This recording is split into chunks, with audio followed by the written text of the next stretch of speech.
I like you must have a business card. Well, yes, I do. Thank you. You do? At 13, you have your own business card. OK, that's a nice start. I'll get in touch with you later. Sure. What do you do? Well, mainly, I like to call myself a software and cognitive developer because I love developing with cognitive computing and artificial intelligence.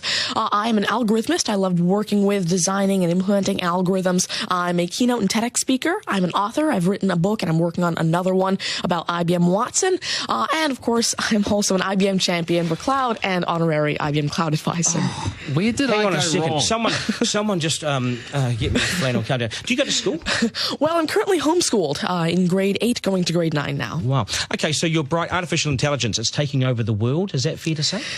Well, you see, that's actually one thing that I believe a lot of people have the sort of misconception that artificial intelligence is this technology that was made to replace humans at really everything we do, whether it be, our jobs or whatever we do at home every day. But really what I believe is that artificial intelligence was developed and is continuing to be developed for the sole purpose of really augmenting our life and amplifying our skills or capabilities and what we can do every day. But what about when the computers actually learn that they're better than us? Well, you see, that's sort of called a singularity of artificial intelligence, at which point artificial intelligence has surpassed human intelligence to the point that we cannot control it.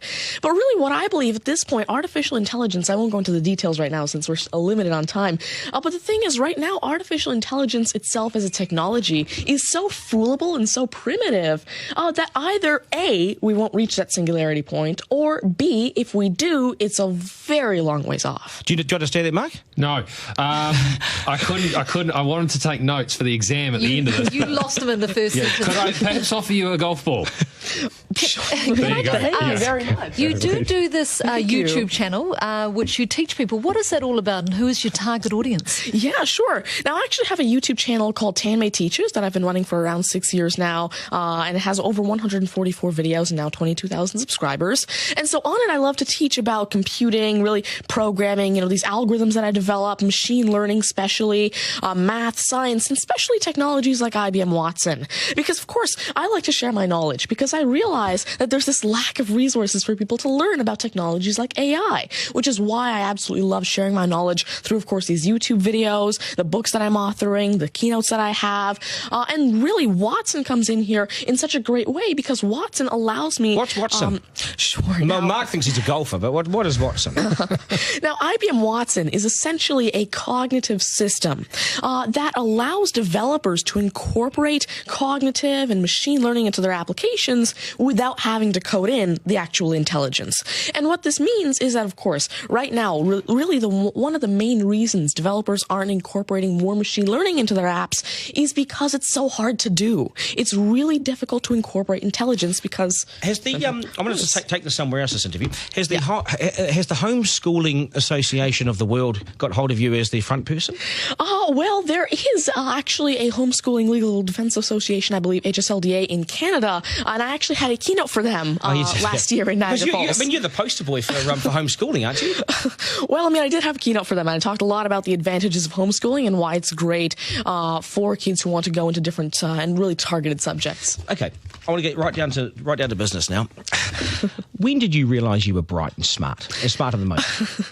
Well, I originally started coding when I was 5 with simple languages like Fox Pro and Batch. But eventually, at 9 years old, I had my very first iOS app accepted into the Apple App Store called T-Tables. But did your mum and dad do something to you between 0 and 5? They plug you into the wall? What did they do to you? At 5, you were coding. Are you smarter than your mum and dad, by the way? Already? Well, I have...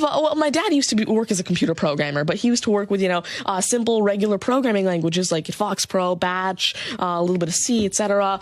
But you see, now I'm really interested in artificial intelligence and how it can actually be implemented on all these different platforms. You'd be a nightmare to teach. You'd be an absolute nightmare to teach, wouldn't you? Because you'll be smarter than the lecturers. You would I never even want to get in an argument with you, ever. But I would like to see you on a quiz show because I think you would nail that. Well, you see, there is one thing that I've been working on, and it's it's essentially an app called Ask Tanmay, an NLQA system.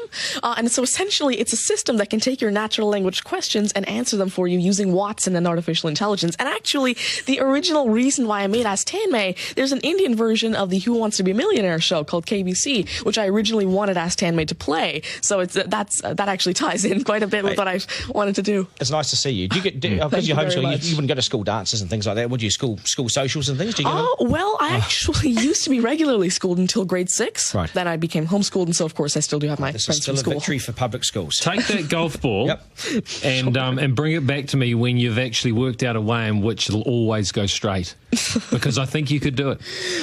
Technically, using a genetic algorithm or something. I knew there'd be an answer. Hey, it's brilliant to meet you. You're a complete inspiration. Thank you. And I hope my son was watching, a 7-year-old son. Message to Buster Garner, you got work to do, mate. Do your homework, and we got to sharpen things up. Nice to see you. Thank you very All much. the very best. Thank You're you. amazing. Thank you. You're amazing. Okay, news is next, and then we are joined by today's panel, which won't be as smart as this guy, but they'll still be good, and we will head back to some of the beach as well for a game of 9 and 10. So much pressure now on the contestant in 9 and 10 just to rip through it and get it right. It's coming up after 8.